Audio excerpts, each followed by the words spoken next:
मित्रांनो, धुरंधर पिक्चर बघितलाच असेल. धुरंधर 2 मी काल बघितली. पिक्चर बघून वाटलं खरंच रिॲलिटी असं असेल का. थोडं मी पण रिसर्च केला, तेही जेमिनीवर. जेमिनीने स्पष्ट सांगितलं मित्रांनो, ह्यात जी रिॲलिटी आहे ती 5 ते 10%च आहे आणि 90% आहे फक्त ॲक्शन आहे. म्हणजे आपण फक्त बघतो ॲक्शन. आणि विषय कसा आहे, पहिला रिलीज झाला 3-4 महिन्या अगोदर धुरंधर 1, त्याच्यानंतर लगेच रिलीज झाला धुरंधर 2. कारणही आपल्याला माहीत असेल. आसाम, तमिळनाडू, वेस्ट बेंगाल आणि इकडं खालचा तो कोण, केरळा, ह्यांचा इलेक्शन होता.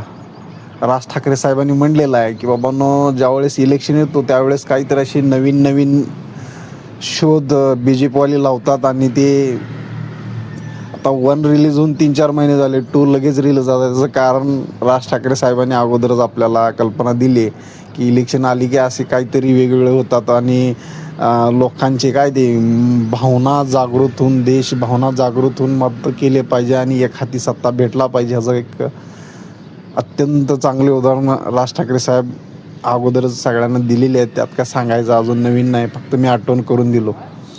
विषय असा आहे की पिक्चर चांगला होता, पण रिॲलिटी असं कुठं कुणाला लावून चिटकवायचं हे थोडं कठीण आहे.